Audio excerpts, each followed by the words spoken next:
Com'era lo scudo dell'Oplita, il famoso guerriero dell'antichità? Questa è la nostra riproduzione più storicamente accurata di uno scudo da Opli. Per la parte strutturale interna, quella in legno che costituisce il nucleo dello scudo, ci siamo basati sui dati fornitici da uno scudo oplitico etrusco conservato al Museo Vaticano, che ci mostra esattamente come è fatta la struttura lignea all'interno.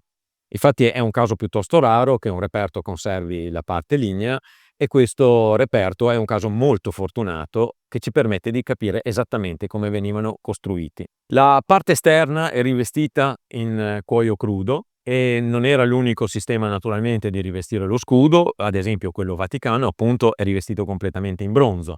Però sappiamo che uno dei sistemi era anche quello di rivestirlo in cuoio crudo ed è fornito di una bordatura in bronzo, così come ci è documentato da tantissimi reperti, sia dalla Grecia che dall'Etruria che dalla Magna Grecia, e questi bordi di rinforzo in bronzo sono molto spesso decorati con un motivo a treccia che viene realizzato sbalzando dei motivi curvilinei che composti vanno a formare appunto questa decorazione a treccia. Ne esistono di diversi moduli, a 2, a 3, a 4 corsi di motivi ondulati. Nel nostro caso l'abbiamo riprodotto con questo motivo a 2 corsi di ondulazioni. Tempo fa producevamo già un modello con la bordatura in metallo sbalzata con un motivo decorativo che si ispirava a questa decorazione documentata nell'antichità, ma non la riproduceva in maniera strettamente fedele. Adesso lo riproduciamo esattamente come viene rappresentato in alcuni reperti storici che conosciamo molto bene. Il suo lato interno è rivestito in tessuto, incollato e dipinto, ed ha tutti gli accessori in metallo che serviranno poi a rendere completamente operativa l'imbracciatura.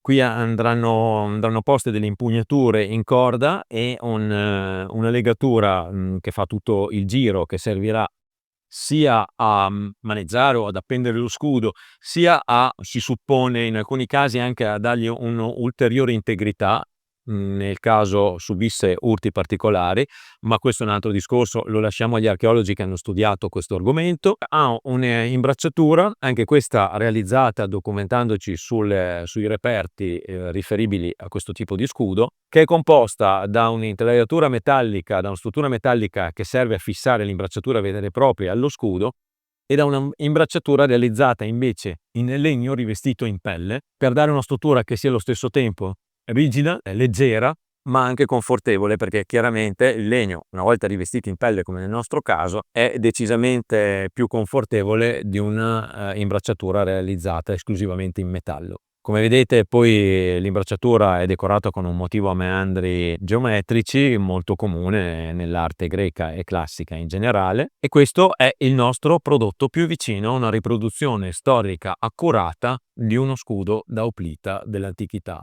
Questo prodotto è immediatamente disponibile, pronto all'uso, mancando soltanto della fune della corda che serve a completare l'impugnatura sul lato interno e della decorazione dipinta sulla sua faccia esterna. Al momento abbiamo il nostro progetto per la decorazione, ma stiamo aspettando che un cliente ci dica quale decorazione vuole su questo scudo.